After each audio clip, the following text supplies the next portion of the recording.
Welcome back to another episode of Fix My Fees podcast. I'm your host, Tavius Washington, and what we do here is merchant processing is boring. So we bring on interesting people who are doing different things in different industries to come on and share their expertise. And I like to grill them on different topics to make it fun and interesting. And today we have with us Charlie. Thank you for joining us today, Charlie.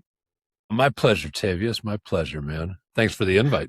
Yeah, and I'm glad you're on here. I remember seeing something on your profile that stood out because I know that, you've been a fractional CMO, right?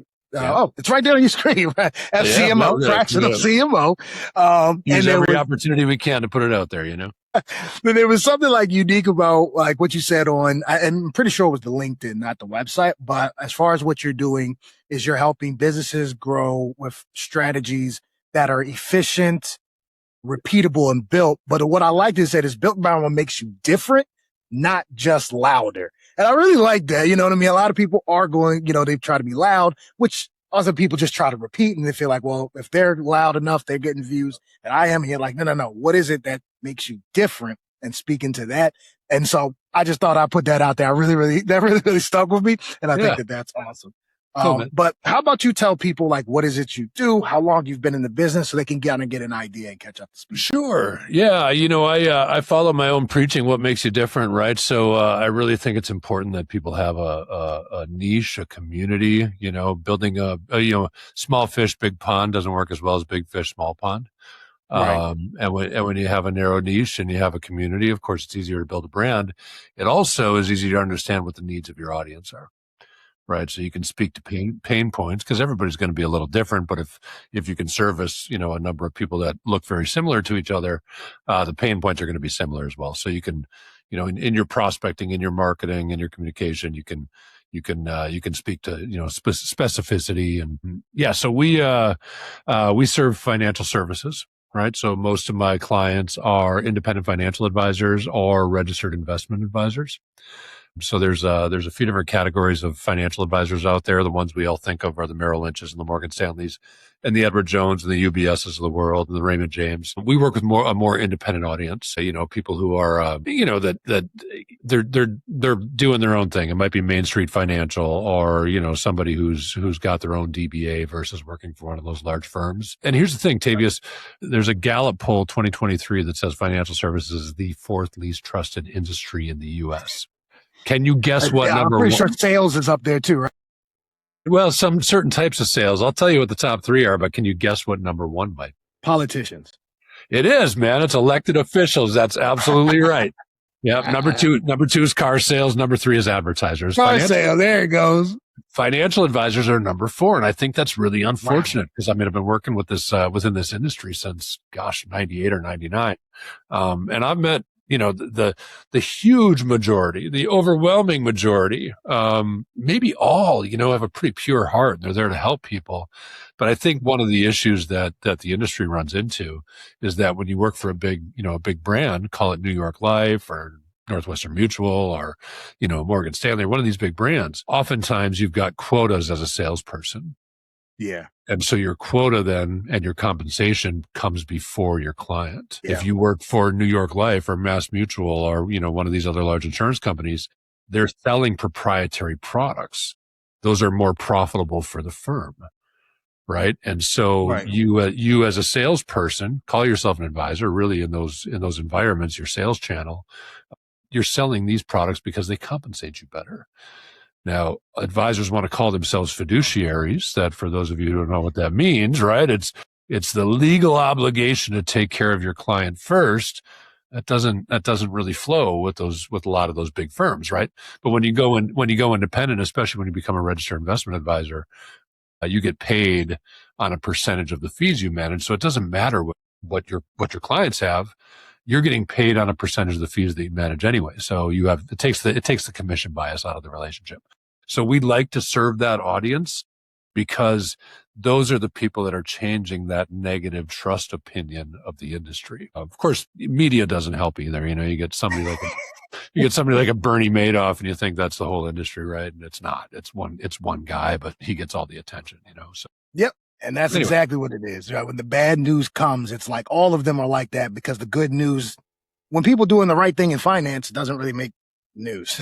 No, not at all, right? Yeah, you're helping people retire with their dream or put their kids through college or buy their first house or whatever, Right. You know, I don't whatever think they're. I've ever heard a story like that, to be honest. Hey, I just lived a good life, retired, like that went viral. You know what I Yeah, mean? right. So Yeah, no, like, yeah. No okay. one's talking about that stuff. They're talking about when you rip a bunch of people off with your Ponzi scheme. Yeah. So anyway, that's very much our mission. I've got a podcast I'll plug real quick called RIA Collective, and that's really the foundation of that podcast is interviewing people who have come through that transition from a big broker dealer, they'll call them, to independence. It's really just capturing their stories, hoping to give confidence to the people who want to make that move.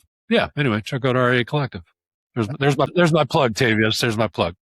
I like that. But speaking of that, because I did see that. So going from your history to becoming a fractional CMO to having the podcast, did you kind of fall into this? Was it a natural trajectory? Because a lot of times just talking to CMOs who are just overseeing like one, they're like always doing so much they feel a little overwhelmed.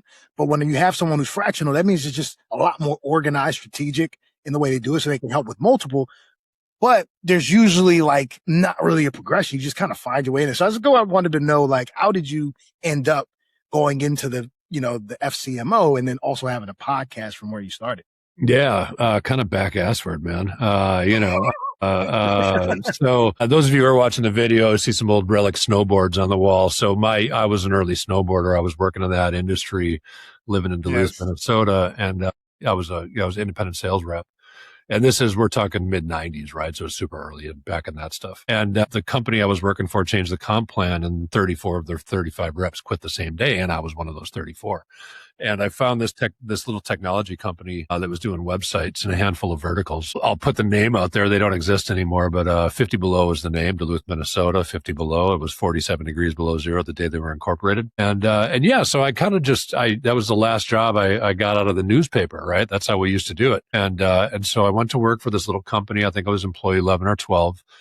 They were putting together websites for those big broker dealers we were talking about. We had contracts with Smith Barney and Morgan Stanley and American Express Financial before it was Ameriprise and some other big names. And we were doing data-driven templated websites, in the mid to late 90s, which was high tech at the time, man. It's low tech now, but it was high tech at the time. And Took so a lot of work back then to build one website.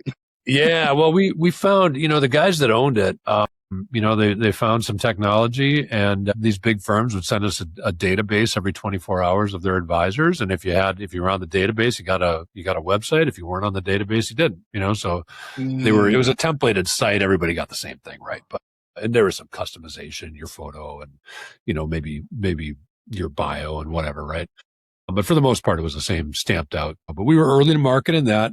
That company grew from when I joined them, 11 or 12, to about 350 employees. They were doing websites in finance, and then they were also in 4 other verticals, retail verticals. I kind of wore hats in all those industries, but they were home run hitters, man. They were swinging for the fences with everything they did, which made them a little bit risky. And about when Amazon was still a bookseller, they were doing some stuff with e-commerce that was so labor intensive that it sank their business. And that was unfortunate. I was close enough to the nucleus to see the train coming and got out of the way in time. Went to work with another agency in financial services for about a year and a half. And our industry, because it's so compliance heavy, that agency was like, they'd build a library of content and then they'd sell that content to thousands and thousands of advisors.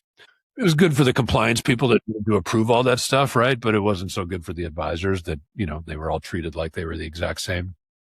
So I thought, you know what? They all need a voice. And so in 2013, I spun off of that agency and started Social Advisors. Cleaned out the master bedroom, put in a conference table, flipped open the laptop and said, okay, what the hell is this thing? And so it started as content marketing, pretty simple way to get started. And then we evolved into we did some custom websites along the way. We do a lot more of that now, but really evolved into marketing automation, CRM work, content, email marketing. And then, it was, as a guy who's been in the industry a long time, I got my finger on the pulse of most of the marketing and business development vendors in the industry. One of the issues that our clients tend to run into is they don't really know what they're buying, and they've got so many options to buy that, they might be paying $400 over here. They might be paying $1,200 over there. Nothing is integrated. Nothing's working together. Nothing's speaking to the CRM. So they can't even track what's working and what's not working. And so I saw a bigger need. And so it's probably 2 years ago now that we really started leaning into this fractional role. And it's been awesome, cause I can come in with, instead of having a service offering, which we did, which we still do. It's a kind of our entry point because it's hiring a fractional costs a little more money than some marketing automation. But it allows us to really run strategy now, which is kind of my passion. I'm into the strategy part of it. And then we got a team that does the fulfillment on the back end. So yeah, that's kind of how it went, man. This trust issue thing, I've known it all along. That's not new news to the industry. The 2023 Gallup poll just kind of confirms it. And so that it was around that time that we started the podcast. So we've got maybe 70, 75 episodes recorded in the podcast, but yeah, so the podcast just kind of became a side thing that I was doing, and it's fun to do. I love doing this stuff, just kind of chit chatting, Me too. I talk too much, Tavia, so shut me up if you need to, man. Oh, no, it's good. I talk too much too, so it's better if you do it. It looks better. Yeah, right. But you did mention that how some people just they don't know what to do, and there's so many things out there. And when someone is trying to decide, should I go for an FCMO, a CMO, or should I just get a random agency that I have nothing to do with and they just desire, like, how do you start to navigate which one is right for me as a business owner to really take me to that next level? Yeah, that's a great question. So number one, the difference between an FCMO and a CMO is about $250,000 a year, right? I mean, people can hire an FCMO at, 4,500, 5,000 a month. But if you're going to get a quality CMO, you're going to spend $250,000 or $300,000 to get that quality person. So if you've got the budget and you've got a large team, right? If you're an RIA that's managing, $750 million, get yourself a CMO, get a dedicated resource to your brand. But if you're an RIA that's managing $150 million, hiring that person is, a third of your revenue. You can't afford to do that. So you can get someone like me who's been doing this stuff for almost 30 years.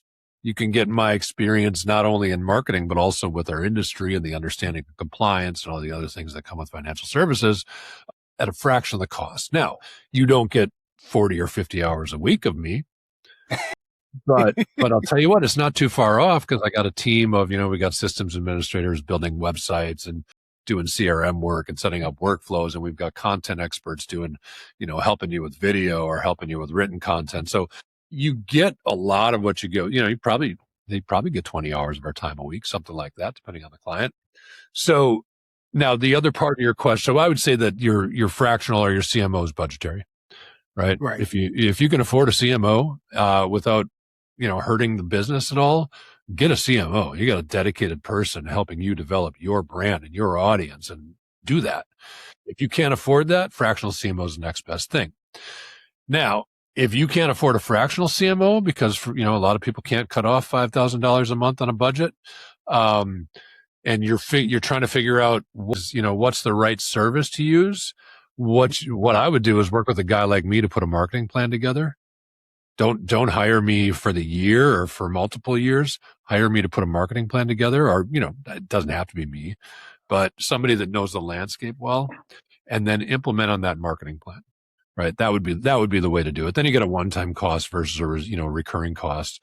And there's such a variety out there. Like if you're a good closing financial advisor, you can buy leads at, $350 a lead.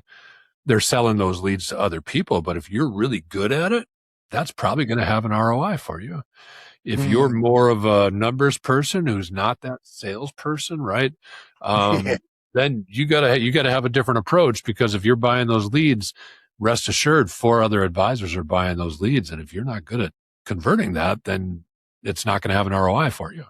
Right. So it depends on who you are and what services to work with. But yeah, that's what I would say is, get a marketing plan put together and then execute on that plan. Right.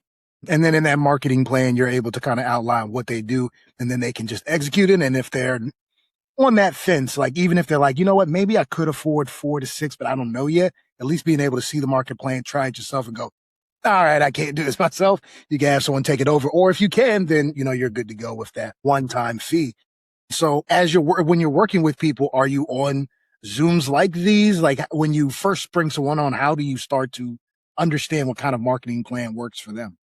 So every fractional engagement begins with an in-person meeting. So we're launching a new client up in the Northeast in April 30th, right? So that's the beginning of the engagement. Now we've had plenty of conversations. They use Salesforce for a CRM. We've been deep into that. We've looked at their current website. We'll end up rebuilding that. In fact, we're already in the process of that. So our engagement doesn't start till April 30th, but we got some things we got to do ahead of that to make sure that we're effective and hit the ground running. Right. But yeah, everything starts with a handshake. I think that's super important, right? Zoom's really convenient. It's really great, but it doesn't tell the whole story. So being in their office, you get to meet the whole staff. You get to see how the office is set up. You get to get an idea of what the client experience is when they walk in that office. I've walked into conference rooms before, like advisor conference rooms, and on the bookshelf is all these sales books. And you're like, is that really what you want your prospects and your clients seeing, that your skills are sales? Like, probably not, man. So, I don't know that I love the saying, I can spot a mosquito on your back before I can spot an elephant on mine. Right. So Yeah. I've been in, someone could walk into my business and be like, hey, but what about this? And what about that? And what about this? And just based on experience and having done this long enough, I can do that with an advisor's business. I can walk in and stuff they're not even thinking about. I can be like, okay, well, these things need to change. And that's a real life example, walking into a conference room and it's all sales books. And you're like, you don't want clients and prospects seeing these sales books, right? You want them seeing that your business, not how to close them, right? So anyway, being in person really goes, and then, usually that's about a half-day meeting, maybe a little longer. And then we'll grab dinner or a beer or something afterwards so we get to know each other personally, because the personal story is really actually way more important than the business story. Right. Okay. And so as you're working with people, because I know you're in the finance industry, and if there's one thing that I've learned from running ads and marketing, that compliance is cracks down on that. Do you run into those kinds of problems? Have you already kind of figured that out? Or is that something that's like always changing? Yeah, well, it's always changing, right? There's two regulatory bodies for financial services. So those big brand advisors, they have a Series 7, which means they can sell commissionable products. And so they are governed differently than that registered investment advisor who is paid on fees. They don't get a commission. They just get on fees on money they manage, right? So they charge differently, which creates different biases in their different kinds of businesses. So commissionable, the advisors that can sell commissionable products, they're governed by FINRA, and it's a stricter governance than the RIAs who are governed by the SEC. And so that's the first thing you got to understand is there's actually two different types of compliance. It's kind of, don't say anything stupid, right? Don't make any, I mean, it seems like it simplifies it, but it really is like, don't guarantee anything. Don't talk about percentages. Don't talk about performance, right? So you've got to kind of talk in these broad brushstrokes. I'll tell you what, Tavius, one of the great things about compliance, a lot of people are scared of it. There's a lot of marketers out there, dude. And if we can, there's a little fear of financial services because of compliance. It actually keeps marketers out of the industry, we got plenty of them, but it cuts the saturation down a little bit. So it's actually, for a guy like me, it's helpful. And the reality is it's not that hard to navigate. Don't tell anybody. It's not that hard to navigate. And it in some cases, it makes your job easier because you have to live in this box. Like you can get creative within that box, but as far as the language you use in your videos and in your website copy and in your social media posts and in your emails and in your ads, you got to live in this box, man. And an attorney or a compliance officer is going to make sure you live in that box before anything goes live. Yeah. And that does kind of lean into what you're saying about the finance industry and the truth part of it, right? If you're able to go in and see what other people have done in the business and you're like, hey, you're not compliant, these are the types of things that can happen. That shows your expertise more. Like, hey, you mean to tell me I've been doing this for the last 3 years uncompliantly and I'm just lucky that nobody has looked into me just yet? And then here comes the ban hammer from the FCC. But that's not going to happen. Everybody's compliant because that stuff's not getting out in public. I shouldn't say that because there are exceptions to it, but like no one's going to skate under the radar for that long.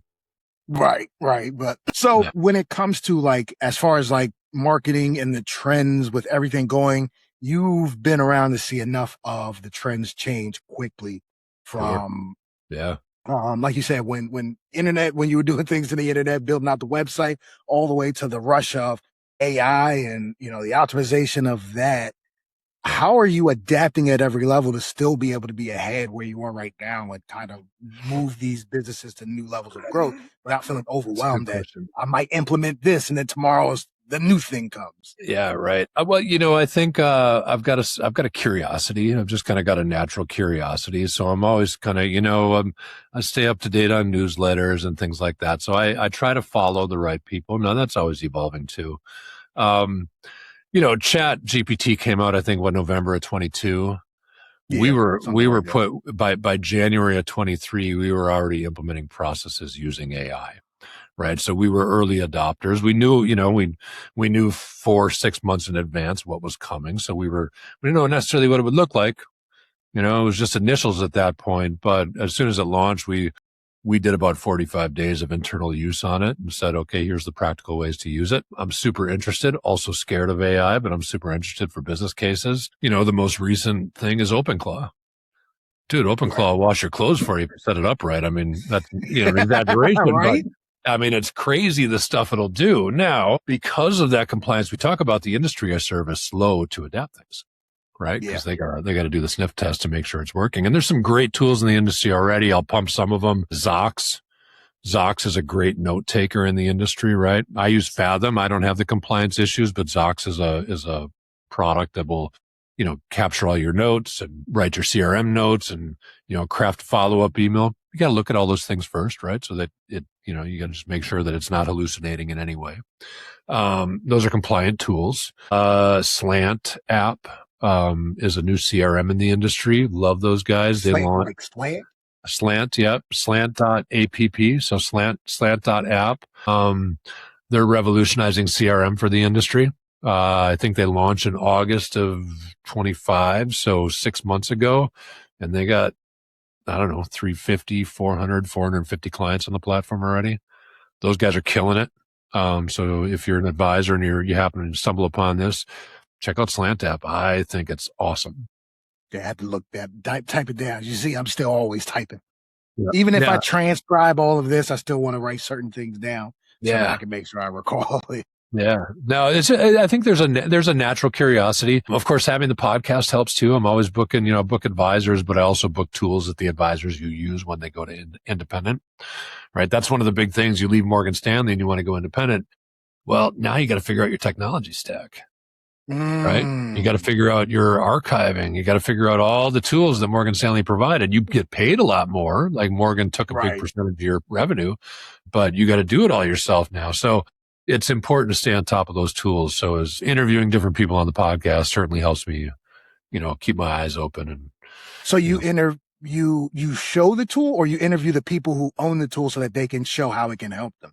yeah, the podcast is a conversation, but we do also do a monthly joint webinar. So that becomes more of a demo, right? So, Ah, the guys at Slant, I interviewed them for the podcast. I don't think it's launched yet. It's probably 2, 3 weeks out from launching. So ooh, that was got more the of a exclusive.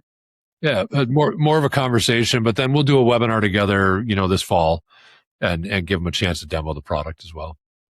Got it. Okay. Yeah, Yeah. because as you said, as people are transitioning, the more they can understand, and if they trust you, then they know what apps they can use or what Yeah. tools, system, softwares they can use to take over.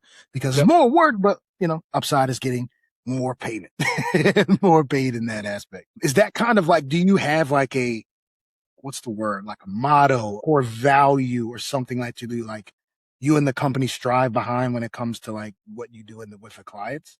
Well, like a, like a systematic approach. Is that what you're saying? Yeah, like a approach or a motto, or Yeah. some people Well, have like 4 pillars of their business. Do you have something like that? yeah. Well, business development for you and for me and for everybody else breaks down to 4 different steps.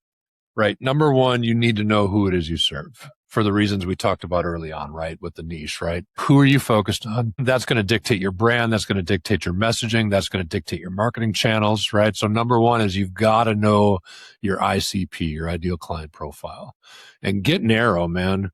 get narrow, especially as an advisor. Get narrow.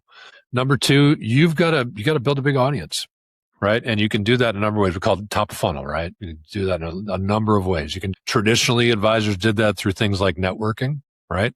That's still viable. Being able to shake somebody's hand in person goes a lot, goes a lot further than, that random LinkedIn connection or that ad response or, advertising, cold email, LinkedIn, networking, leveraging OPN, other people's networks, Tom Poland phrase, right? Leveraging associations have great networks. Your best clients and advocates have great networks, right? So getting introductions. Anyway, so you got to build a large network. That's number two. And then you've got a number three, you've got to nurture that network, right? Especially in the industry we serve, trust is the biggest factor. I'm handing you my life savings. Right? I'm trusting you're going to help me put my kids through college with this life savings. Trust is a huge factor. So you've got to keep your brand present. You can't, don't sell hard, right? You got to create value, keep your brand present. Social media makes that easy. Of course, you put a post on LinkedIn, 5 to 7% of your network sees that. Email marketing is actually your better route because when you send an email out, so long as you're not getting a high bounce rate, and you shouldn't because this is a network you're building organically, upwards of 100% of those people have an opportunity to see at least your subject line. And then most of our clients are getting 35, 40% open rates. So 4 out of 10 people are reading your message, 3, 4% click-through rates. So out of 100, you've got, 4 or 5 people, reading your articles, visiting your website. And then number 4, you have to have a conversion tool. So if you're doing a good job building that network and nurturing that network, keep a good CRM. We like Go High Level. Slant's great, but it's built for the industry, but we use Go High Level. A lot of our clients use it for prospecting too. I love Go High Level. If you got 5,000 people in your CRM, how the heck do you know who's ready for a deeper conversation? Go High Level's got some nice tools like the engagement scores. So you can see how people are interacting with your content. But our most successful clients are running a monthly webinar, right? So you promote that webinar to your email database, you promote that webinar to your social network. You can certainly run ads for that webinar as well. You get 50 people to register for your webinar. You get 18 people to show up for your webinar. Those are your prospects. Right. So that's your process. That's your process. Now, there's a lot of variables in every step of that process. There's a lot of variables, right? Yeah. But the process is simple. It's a simple process, but there's a lot of variables in every step. So there is some complexity to it. That's the kind of the number 3. That's the kind of phase I'm kind of moving in myself, is nurturing more. Yeah. Not just I'm great at talking. Like me and you can see we're talking forever. I can talk with you for so long, but commenting, posting in newsletters and things like that. I just don't do often enough. And that's something that I feel like I need to do more of so people can keep seeing me more and more. Yeah. So I'm going through that whole thing right now. So you're right. I'm trying to leverage my network because I know so many people, but I just don't put myself in like what we do out there. You got to get it out there. And again, the most important data that you've got, I would say your most important marketing asset is your email database. And has been for a long time. Yeah, because especially with social media and everything's always changing. Algorithms always changing. One day it's Twitter and everyone loves it. Then it's X and no one loves it. You know what I mean? It's just, you never know what's going to happen as time changes. You hear these horror stories of like an algorithm changing or someone's Instagram profile with, 150,000 followers get shut down for whatever reason. That is a rented network. Once you got email addresses, now you own that network. Right. You're no longer at the mercy. Process by being able to stay in contact with them. That makes sense. I like that. Yeah. I appreciate this. So one thing I thought was like, just talking with you is like, you're cool. It's awesome chatting with you. What are you like outside of work? Like, and how do you tie that together? Like, dude, goodness, right now, I don't even know that I exist outside of work. We're working hard. No, I got teenage daughters. My oldest is going to college this fall. We live near Daytona Beach, Florida. She's going to the University of North Florida. Nice. Congrats. I like to golf. The ocean's across the street. Florida waves are little, but I like to get in the water on a board as often as I can. My wife and I just bought a little piece of property up by my in-laws on Lake Martin in Alabama. And so we'll be over the next, my youngest will be empty nesters in about 16 months. So nice. we bought raw property, right? Not on the lake, but near the lake, bought 19 acres. So now we got to got to build something on that. So a year and a half from now, we can, move to our rural Alabama lake house. That's going to be a change for me, dude. I was, I spent my young adult years snowboarding. I lived in Alaska and British Columbia, and met my wife in Lake Tahoe, and she was a Florida girl. So when the kids were little, we moved this way to be near her family. Yeah, I don't know, man. I'm gonna ask you how you go from beach boy to lake rural, away from everybody kind of thing. Dude, it's going to be different, but I'm going to tell you, I'm kind of excited for it. So what excites you the most about that? Well, I never came out of COVID, I think. Like, we had an office downtown Daytona Beach. There were 13 of us, right? It was humming. COVID came around. We shut the office down. AI came around. That changed the structure of our business dramatically. And now I work from home, man. And it's like, I can walk across and take a look at the waves anytime I want to. So no, I kind of, I sat on the board of our chamber. I was really active in the business community. COVID came and I was like, well, this is pretty cool. I like being home. So, I mean, I'm an introvert, Octavius, that can act as an extrovert. I do well as an extrovert, but it's not really me. Yeah. So no, I like, my mornings start at typically about 4:30. That's not because I'm like, I go to bed at 8:30. So it's, I still get my full 8 hours, but you're not supposed to have dogs on the beach. So I get my dog on the beach before the sun comes up so I don't get a ticket. Nice. So 4:30, the dog and I walk about 1.5 miles and stare at the stars and daydream a little bit and get our day going. Yeah. But otherwise, man, I start cranking at the computer about 5:30, 6 o'clock. Drink some coffee with my wife and, shut down about 5 o'clock. So we got about 12-hour days in or something like that. I love what I do. Do you have like a schedule or a way you set boundaries? I know you said, man, lately you've been like work, but how do you yourself manage that work-life balance? Do you schedule it out or do you just kind of go with the flow? It's a really good question, and it's something I need to get a better hold of. So I do protect my Fridays. Like no one can book on my calendar on a Friday. I'm in control of my Friday calendar. If I want to take a meeting, I take a meeting. If I don't, that's cool. So I'll book meetings on a Friday that, maybe till 11 or noon. The last 2 days, my Tuesdays are always very busy. I've got standing client calls on Tuesdays. And the last 2 days, we're recording this on a Thursday. I had 16 meetings in 2 days, and it's like, oh, yeah, right. So how do you get anything else done? So that's something that I'm actively working on. We're going to promote internally. We're going to take somebody who oversees content now, which means he knows our clients really well and he interfaces with our clients on a consistent basis.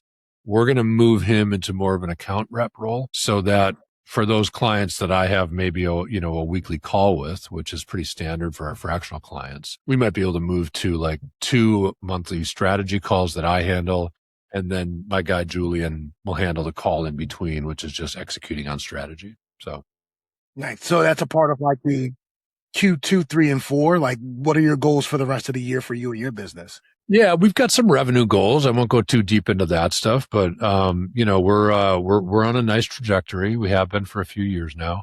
As with any business, we rode the roller coaster for a while, but we caught our groove with the fractional CMO stuff, and so we've been on a really nice trajectory for about 2.5, 3 years at this point. And I got a number in mind as far as client headcount. I got a revenue number in mind. I think we'll get there. They're aggressive, but not at the expense of servicing our current clients, which is, right now what I'm talking about is we've got to create that capacity, right? And that's going to require, probably a couple more people on the team and then changing the structure of the team. So we've got more people focused on client service. Nice. Yeah. Nice. That's awesome. Well, that's good. Yeah. I'm glad that you're, still setting up to do big things. Anything, any changes or anything we should be looking forward to when it comes to your podcast up and coming while we're plugging that in real quick? Yeah, I kind of like the groove of the podcast. It's not we're not generating revenue with it. It's not intended for that. It helps me stay on top of things. It helps me meet new people. Some of those people become clients of ours, over the years. So I don't know that structure is going to change a whole lot. As soon as maybe when this industry is like the 6th least trusted instead of the 4th least trusted, we'll talk about changing that up a little bit. Yeah. But, we're always introducing new tools. And you said it earlier, right? AI is hot, and the capabilities of OpenClaw are freaking amazing and scary. But we're going to lean into the amazing part, and I'm going to, we'll let other people handle the scary part. But yeah, it just streamlines all of our operations, makes everything we do easier. Where we can bring tools like that to the industry compliantly, we will. Most of those tools, compliance won't even look at this point. Right. Right. So, which is kind of a benefit too, right? Because of compliance, the industry moves slow. Yeah. But we get a chance to test a lot of things before we say, okay, I think we could run this by compliance and see what they think. Right. That makes sense. Awesome.